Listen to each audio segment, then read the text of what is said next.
Probably a child, maybe you were not a very happy child. Perhaps you had difficult parents. Perhaps you grew up under difficult circumstances. All these things are possible. But when we reach maturity, each individual has the right to take over his own life. And many people never make it. Many people in their 60s and 70s cannot get over the grudges of their childhoods. They have never recovered from the fact that they were neglected or orphaned or had step-parents or adopted in an orphanage.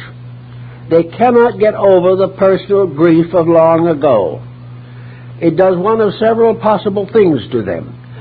It causes them to be saddened and defeated because they cannot compete with those of more secure background.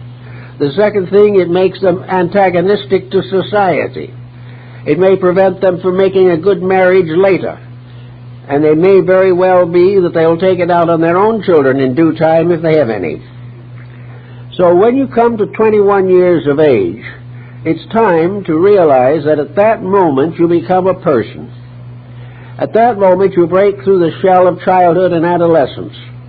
From that time on, you are no longer able to excuse your attitudes by impulses or instincts. At the time of majority, it means that the person has taken over the management of his life. Now, if he takes over the management of his life, he's either a good manager or a bad one. If he's a bad manager, he may try to spoil himself, cater to all the weaknesses and faults that he has. If he's a bad manager, he may also resolve to pass the miseries he has over to anyone he can get hold of by way of revenge. But if he is a good manager from that point on, he will outgrow the faults of the past. He will forgive those who despitefully used him. He will clear his mind of all grievances and will start in with a fresh slate. Now, a fresh slate's a very important thing, because a fresh slate means that you are not bringing forward the past. Well, that may be easier to say than to do, because while you're hard at work rejecting the past, it is sneaking back at you as memories. And while you're just going along fine, you suddenly remember all the misfortunes of early life. This makes it very difficult. So there's no way of saying that those things didn't happen. There's no way of saying that you were neglected. But there is one way of approaching it which says, all of this was a lesson. What did I learn? I'm deprived while it's a lesson, but I'm not deprived if I transform this lesson into creative, conscious self-improvement. If I can forget the incident and take the lesson and use it for the rest of my life, if I was not well treated as a child, I will treat children well.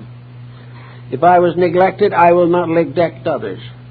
If I was deprived of certain privileges, I will never deprive others of those privileges if they are entitled to them. Little by little, we transform an experience into soul growth, a way of becoming greater than we were, more than we are now, and working toward the future. So out of the old things, we come finally to majority. Now, majority is rather tricky, because there seems to be some little difference of it in climates.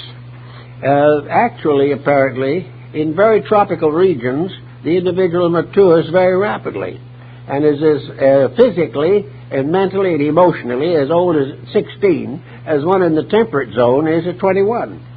This is a climatic problem. Now, there are also psychological climatic problems.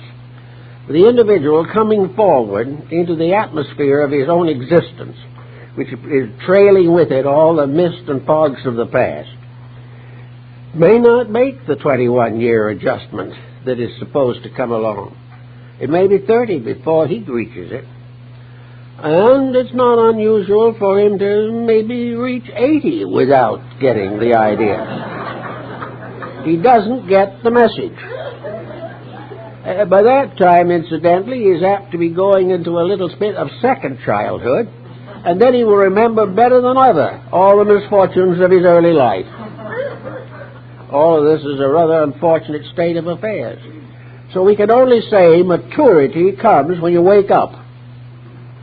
Maturity comes when you face the facts, or when you are tired of being inadequate, or are tired of being hurt all the time, or tired to have nothing but false friends, or make bad investments.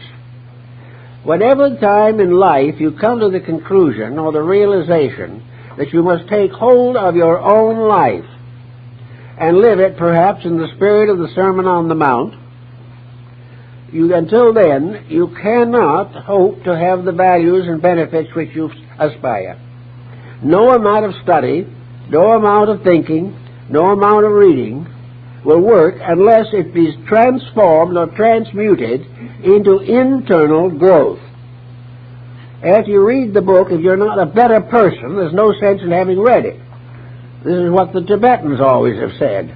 In Tibet, a very backward, primitive country, according to most people, they have no literary fiction. The Tibetans say they don't believe in making up stories, even if they're good ones. If it isn't true, it isn't worth reading.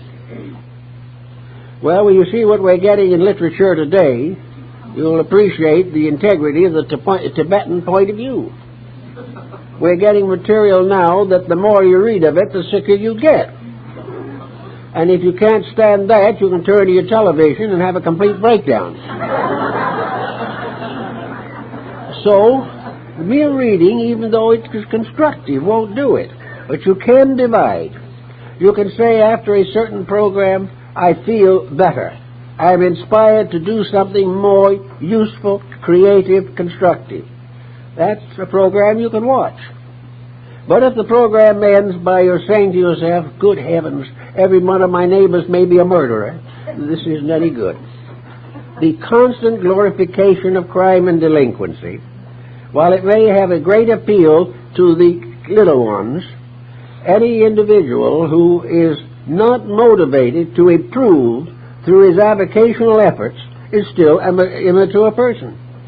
So the one who ties himself down to a television and watches nothing but Western and want ads, which are very numerous these days, simply hasn't gotten to that maturity period which we mentioned. And because of his attitudes, his life has very little in it that is worthwhile. Now, another problem that we've related to this is a certain satisfaction with achievement. An individual, to be really happy, must be self-sufficient in living. He must be able to live a reasonable life and enjoy the things that he can do to make his life better and the lives of others better.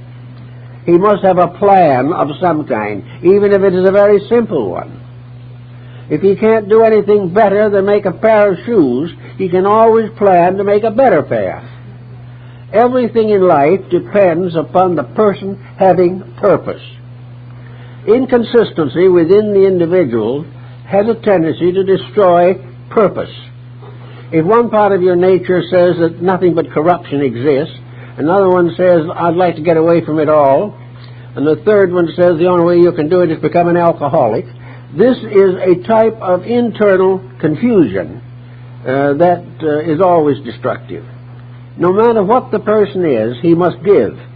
He must do something to justify the fact that he exists. In other words, while we're in this world, we have to pay rent, whether we know it or not. And we're not paying rent to the landlord, and we're not buying condominiums, but we are paying a kind of rent in which it means that we must, all of us, earn happiness, security, and peace of soul by action in payment. We have to have the coin of the divine realm, which is good deeds. Without this type of thing, there is nothing we can do to solve our own problems. So there's always this big value ahead that we can improve, and by improving can gradually outgrow in ourselves the sources of our own misery. I know a great many people who have had very interesting and perhaps profitable careers in some respects, and I know that most of them are not ready for success. The individual who by mental adroitness achieves a certain status in society is in a very precarious situation.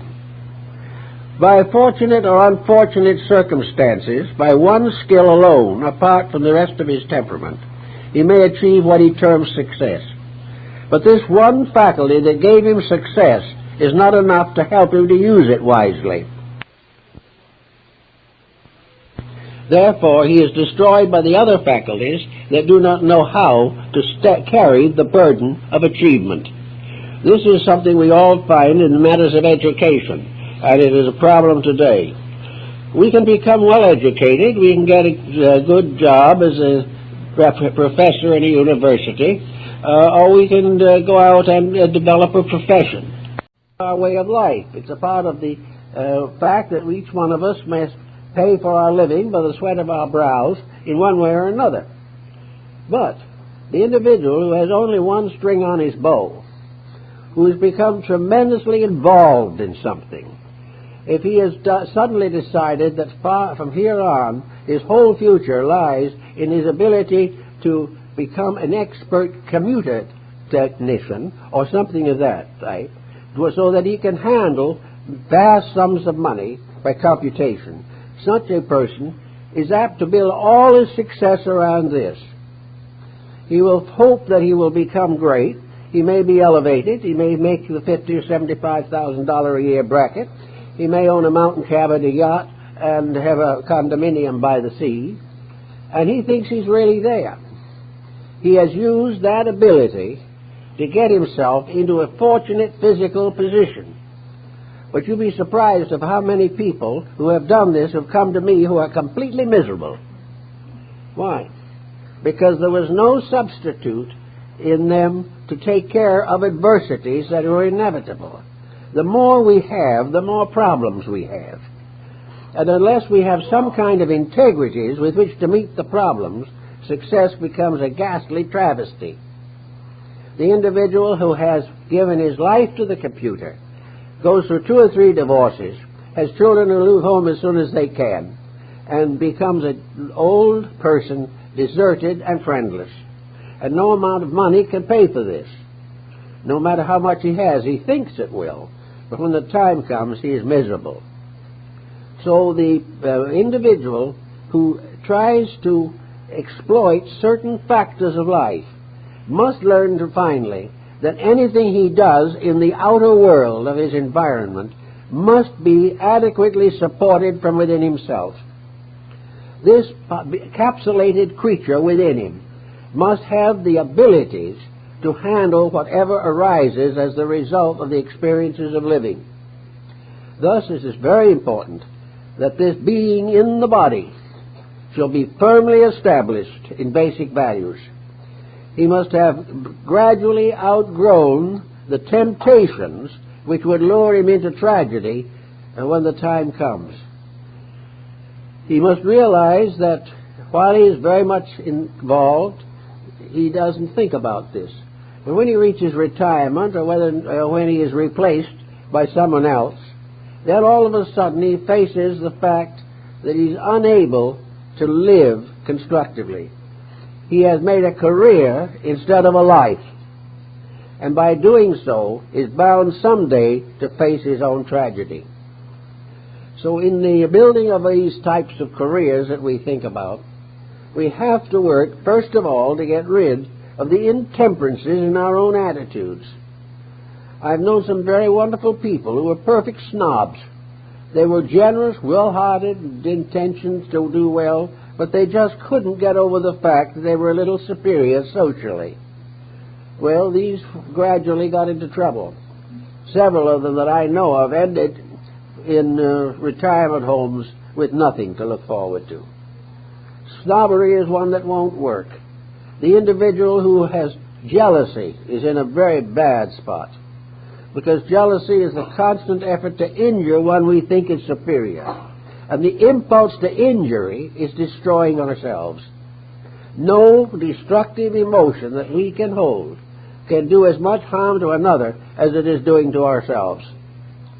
Jealousy is very, very bad. Bigotry is also very bad.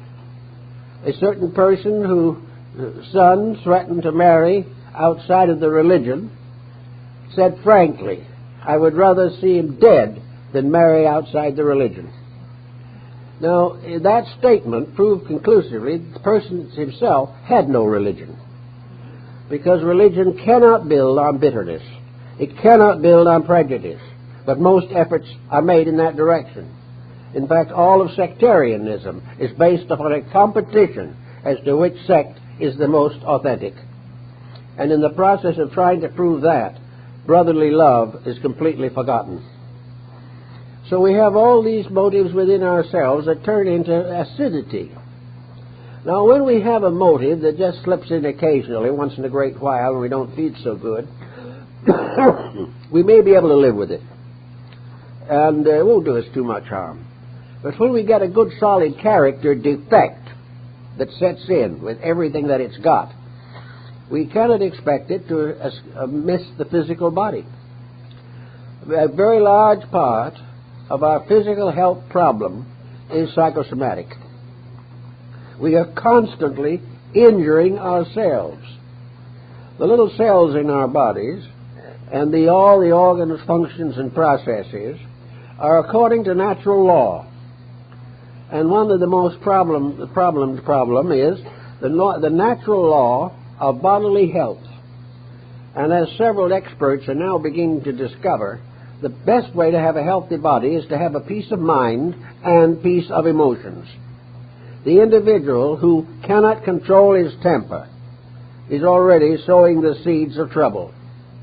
The individual who cannot look constructively, happily, cheerfully upon things around him is on the way to being sick. Now, the link between his attitudes and his health may be, and usually is, through the ductless gland system, particularly the pituitary or thyroid or perhaps the pancreas. These different glands become, as it were, bridges between attitudes and body processes. Attitudes destroy digestion. It was said on one occasion that Napoleon would have been a very happy, quiet, private citizen if he hadn't had 2 or 3 extra drops of green bile in his liver. This is what did it. Anything that is detrimental to health is detrimental to character. And any detriment of character is detrimental to health. So no individual can be unpleasant and healthy. He may get along with it for a while. I've known people who reach 100 with a miserable disposition. It isn't how long they're going to live, but the way they live. These miserable dispositions simply had the privilege of suffering longer. That was the only difference. Instead of dropping out at 60, 70, or 80, they were so mean that they couldn't get out that quick. They had to just stay with it and get rid of all they could.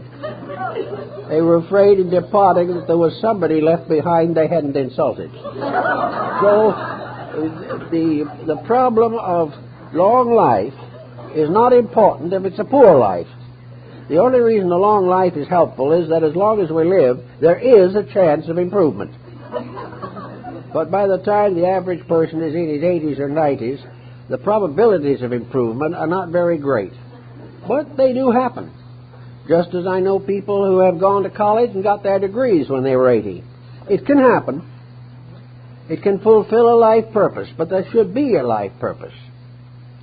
Today we have another type of situation also to bear in mind.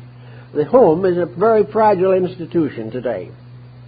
And with the gradual decline of the home, a very serious effect has been produced in the life of the individual, namely the loss of emotional normalcy. The individual who does not establish a home or cannot keep the one he has, the one who does not want children or is unable to be proper with them when they come, any individual who has not personal affections due to close family life is in trouble. And yet today, the great search for freedom, the great determination to be ourselves at all costs, has only one consequence. We are ourselves at one cost and almost unable to stand it. It's just too difficult. So everywhere where things that are not normal intrude themselves as social policies and practices, the individual in himself must have the courage to continue to do that which is necessary for the good of all concerned. If a person does grow as he ought to and should and will naturally, he grows not for himself alone. He is not growing simply to be a better person. He is growing also, or furthermore, to be a more useful person, to in one way or another contribute to the gradual growth of all that lives. And our civilization is moving very slowly because there are not enough people dedicated to improving it. There are a great many people who hope it'll get better. There are a great many people who are investing in a possible future, but not in hopes of the world getting better, but rather in hopes of profit to themselves. So in the problem of our own integration, this little individual thing, wrapped up like a caterpillar in a cocoon, which is ourselves, must find in that internal structure the key to survival, the key to being the kind of person they ought to be, the key to putting the emotional maturity in them to work in life. Now, supposing a person doesn't quite sure how much emotional maturity he has. Perhaps he figures he's rather adolescent or a pre-adolescent in his emotional facilities. He's not likely to be adolescent, however, because adolescence, for the most part, is a very outgoing emotional state. It's an individual spreading his feelings too quickly over too large an area. But in the older person, emotional maturity is the instinctive desire to be kind, to serve those in trouble, to carry other people's loads if possible. They can't do it, but they can think they do. And it's a good thought to think at best. To always be thoughtful, kind, considerate, to preserve affection. Every living thing must love.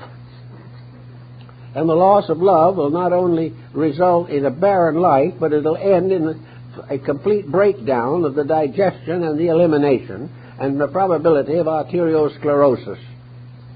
You cannot break the emotional or mental laws without it reacting on the physical body.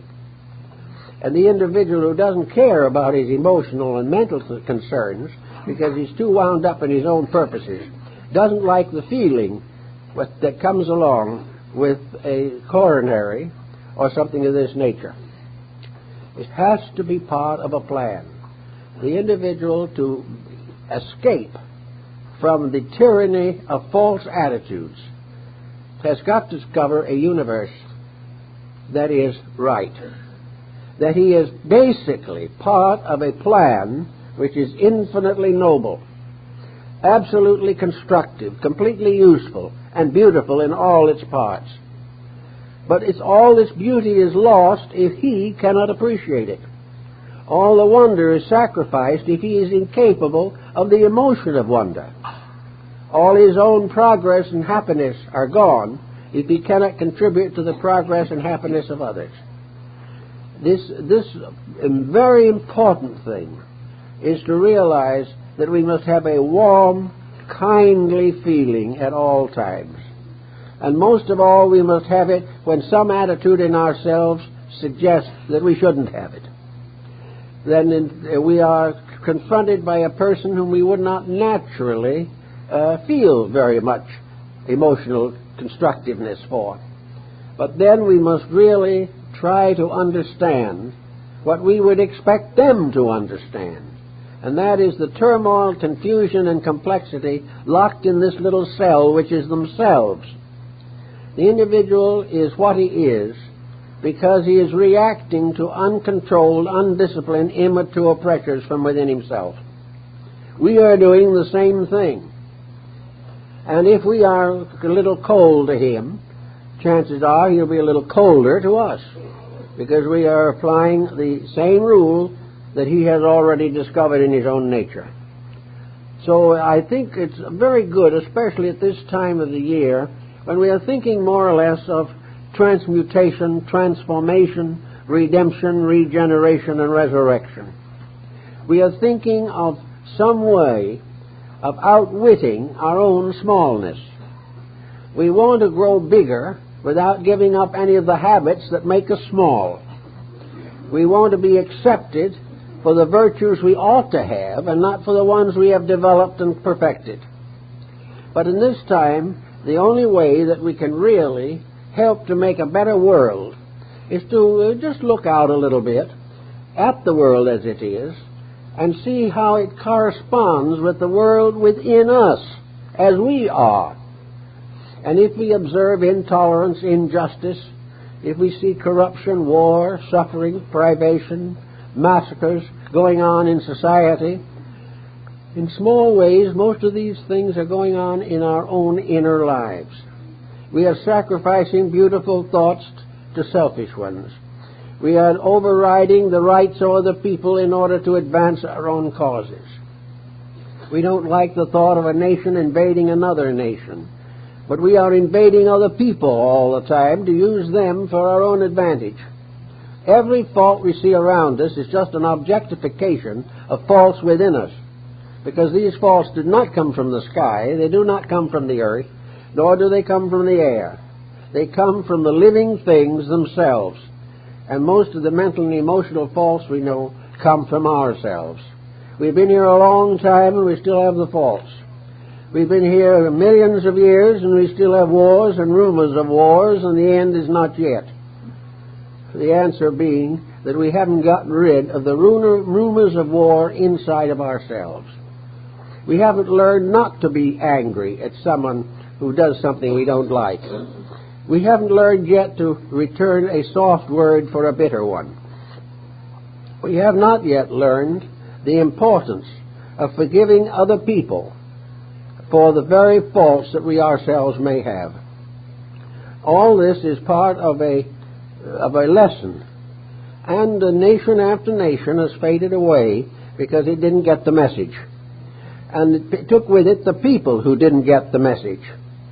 The nation wasn't destroyed by being pushed off of the earth or something. It was destroyed by falling apart from within itself. The people in it broke all the rules of right living. They got away with it for a time, and then finally the mass of their own mistakes buried them. Thus, we are told, was the end of the Atlantic Empire. And unless people grow and protect their values, we're not going to have very much values.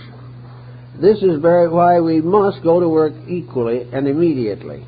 Let's say to ourselves, if we can, that for the rest of whatever years are allotted to us, we will make a real, sincere effort to be grateful, to be kind, to be gentle, to be thoughtful, and that we will not condemn anybody from a prejudice, that we will not be intolerant of other people. Now, this takes a little bit of thinking, because what is intolerance? The individual who has the worst dose of it feels that it is nothing but integrity. Intolerance to him is the fact that he cannot agree with that which he believes to be wrong. Well, this is a little difficult. But also, on what does he base the belief that other people's approaches to things are wrong and his are right? Is he really justified in a condemnation? Or is he condemning out of policy? Is he condemning out of tradition? Is he condemning a religion because it isn't the same that his own parents went to? Is he condemning on superficial grounds that have nothing to do with value? Is he unable to recognize that every religion in the world teaches the golden rule, and that to condemn any of them is to more or less to condemn the brotherhood of man? He doesn't believe that. He thinks that brotherhood is tied up with a creed. He thinks that integrity belongs only to one school of thought. If he is an Emersonian, that's it. But if he happens to follow Leibniz, Emerson isn't so good. And it is the same with everything we do. We measure politics very largely the same way. If no one voted except a person who personally knew the candidate, it would be a very different story. But most people vote according to tradition, and a few of them according to appearance. They see the portrait of the candidate and they say, ah, that's a good-looking man, I guess I'll vote for him. But they don't remember that the portrait was taken 30 years before he went into politics. So we do not think things through. Let us hesitate to make decisions which we cannot justify. And if we feel we can justify, let's be careful and search and make sure that we do have that right. If we can do this type of thing a little more often, I think we'll all have a little happier time in this world. Now, we know that we are in terribly difficult moments in history. We know that everywhere around us, integrities are being compromised. We know also that these compromises are very largely based upon the selfishness in each human being. Now, selfishness is not necessarily all financial. Selfishness can be stubbornness. It can be unwillingness to change in an emergency. Selfishness also, of course, may be to put ourselves first in any situation. We think we have the right to do this. Factually, we do not have the right.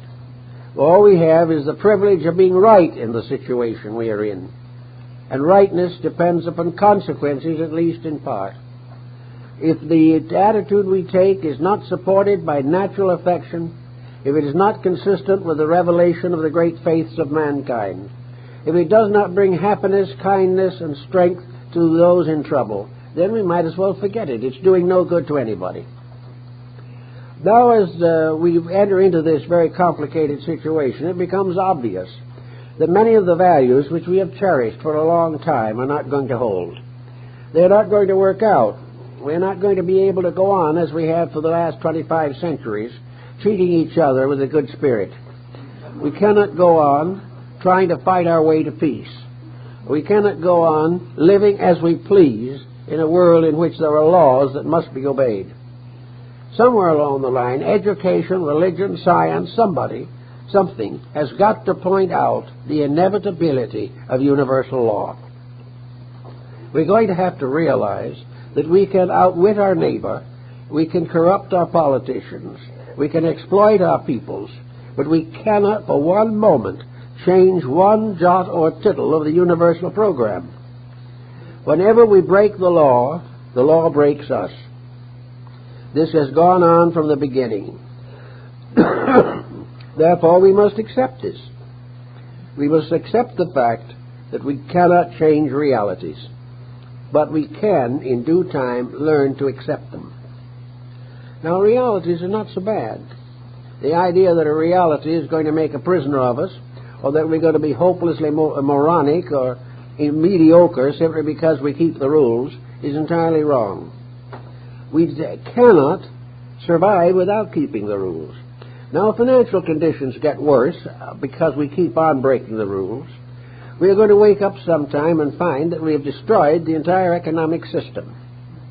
If we discover this, we're probably going to make some other unpleasant discoveries.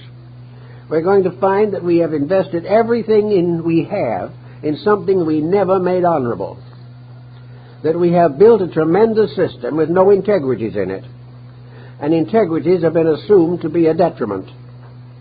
So we keep on going until finally, one of these days, for one reason or another, it's going to fall apart. And then we are going to suddenly come into a situation that we're not going to like, but which we have brought upon ourselves. If we cannot make the corrections necessary, if we are so locked in ourselves in our mistakes that we are unable to voluntarily change, then nature takes hold on the situation, because nature is going to win out ultimately anyway, no matter what we do. And nature is going to say, if you can't change, we'll change you. And when that change comes, we may find ourselves in a rather unhappy situation. Many of the privileges we have abused will be taken away. Many of the duties we have neglected will be thrust upon us. Many of the problems that we now face will disappear, but in their place will be other problems, more challenging and more difficult and demanding greater integrity. So the point of all is to get started so that in whatever happens in the future, as long as we're in this world, we will be able to adjust to the facts. and that we will never balk from inside ourselves when it comes to making changes that are proper for the good of all. That we are not going to continue to build our entire life upon the gratification of our personal desires. We have got to find out that the only desiring that is inevitable is the desiring of deity.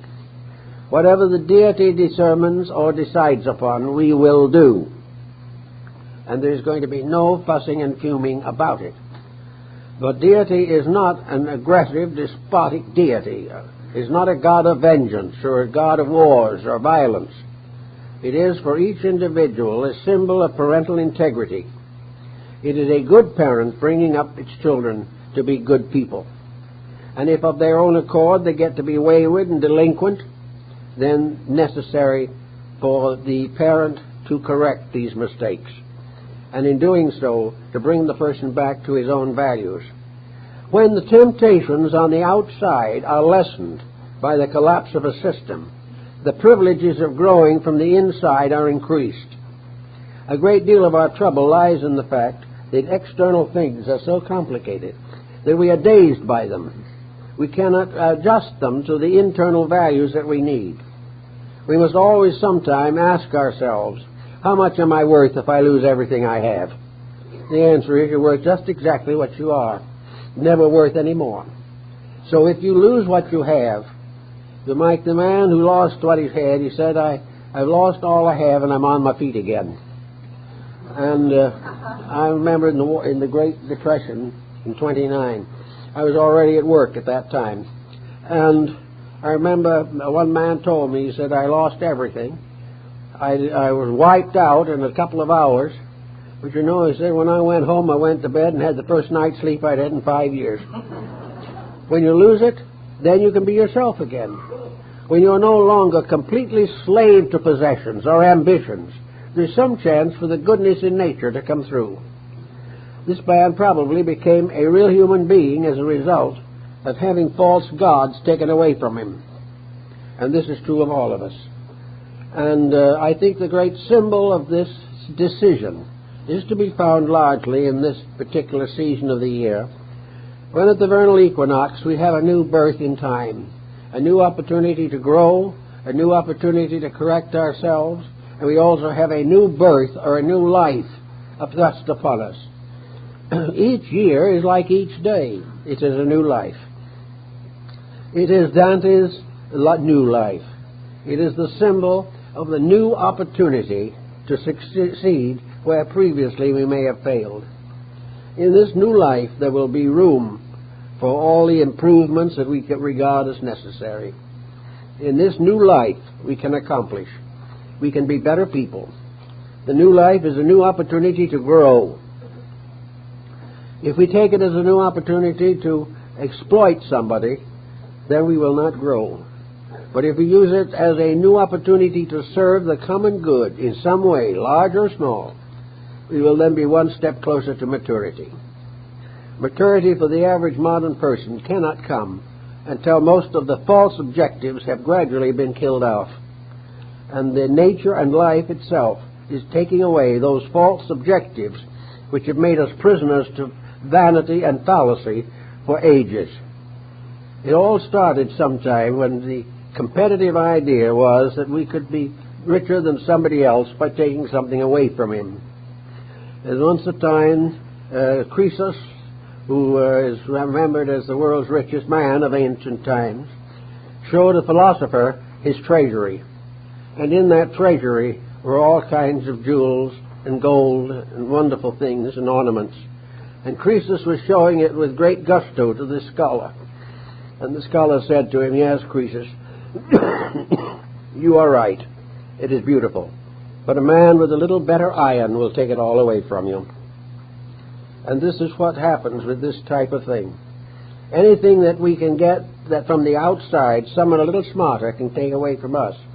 When we got it by being smart, that was an honorable action. When we lose it by the smartness of another, that is a false and deceitful and dishonorable act. But in this new problem of things, it is beginning to dawn on a great many people that the old values were right. We are beginning to realize in all parts of the world that the revelations of the great teachers of mankind were right. We are beginning to realize the beauty, the sublimity, the permanence of kindness, of gentleness, of tolerance, of thoughtfulness. We begin to know the meaning of the Good Samaritan, how it is possible for the individual to store up treasures of value that will help him all his days. Now today, with situations uncertain, many people are not quite sure in their own minds what's going to happen to them when they leave here. They know one thing for sure. Anything they have here, whether they got it honestly or dishonestly, is not going with them. But they are not sure just exactly what's going to happen. Well, one thing seems to be inevitable, as Socrates pointed out. He said only one of two things can happen. One, then you're not going to be anything. There's going to be nothing more. You're through, finished. But he said that doesn't seem very practical. Why should we be through and finished when we're only half-baked now? How can we say we're graduating when we practically flunked the course? Other than, he also said, the other thing is that we're going into a larger life than we've ever known, in which most of the questions we ask will be answered, and that we will have an understanding of life and of ourselves that's impossible in this life. It must be one of the two. Well, to most people today, it must be one of the two. If they're theologically minded, then they will think they're going on. If they're not theologically minded, they will think they would sleep forever. But regardless of how you figure it and whatever you're thinking about, don't forget that those who do not believe in life after death can build a heaven here by growing and maturing themselves. And those who believe in a life after death will be better fitted for it when they get there. It's got to be one or the other. The other thing is, as the ancient Hindus said, the other thing is that if you're not a fish enough owl, if you're neither good enough or bad enough, when you're sort of in between, there's only one thing to do: come back here and try again. So if you're not too good to go to the underworld, and you're not good enough to get to heaven, then back here you go. But if by chance that is the way it happens, then what we are as an internal power within ourselves is certainly transmitted to the new personality. And any good we have gained that become part of ourselves will become part of our character in the future. So anyhow you figure it, whether it's simply physical health now, or mental and emotional comfort, or whether it is a hope of the future, or if it's a fear of the continuance of present or future policies that are inadequate, everything points to the need for change. And all change begins with us. All change begins in the human heart. And for most part, as Mencius pointed out, everything that is necessary to us is the result of the child in the heart. The spiritual part of ourselves, the reality in us, is childlike, natural and simple. It is not highly complicated. It is simply gracious and loving like a small child who has not yet learned to fear. We cannot be innocent because we have been around too long, but we can be virtuous, which is the postgraduate course. We start in ignorance and end in virtue. And by ending in virtue, we will fulfill our destiny and become good and faithful servants in the everlasting house. And at this season of the year, when transmutation is on everyone's mind, when we're looking forward to the earth opening again and spring coming forth with flowers and birds and living things, when we begin to have faith in the continuance of the harvest and the ripeness of the earth, and we realize that we're in a world, in a cosmos, in a conscious state in which nature has provided everything necessary for the advancement of all the realities of life. The thing it hasn't provided for is excess. And the moment excess comes in, the realities are forgotten. So with this point of view of mind, and always thinking a little bit about the future, about how we're going to wake up tomorrow, whether we can get rid of some of the problems that have annoyed us for so long, let us remember that to begin with, We must search in ourselves. And wherever we find a false value, wherever we make a decision that cannot be reasonably and constructively demonstrated, wherever we have to gain our end by breaking the golden rule, wherever we have to satisfy our natures by condemning someone else, where these things happen, we are still in great need of self-directives, self-censure, self-reorganization, so that in the end, as the days come, we will meet them joyously and with love. For love suffereth long and is kind. And love is the only relationship between human beings that can ever bring peace to the world. That which brings peace to our heart is love, to our family, to our nation, to our world. These are all the pieces, the qualities, the gentleness, the kindness that makes for eternal cooperation and brings about ultimately the unity of all that lives. And in our loving we must not forget the birds and the flowers and everything that nature has provided. By the time we get through admiring the wonders of things as they are, we will be inclined to get over the disillusionments which we suffer as a result of things they appear to be, as they appear to be. Actually, we live in a good world, and if we're good enough, we can enjoy it. And if we're still better, we can keep the world the way we know it ought to be. Well, I guess that's all for today.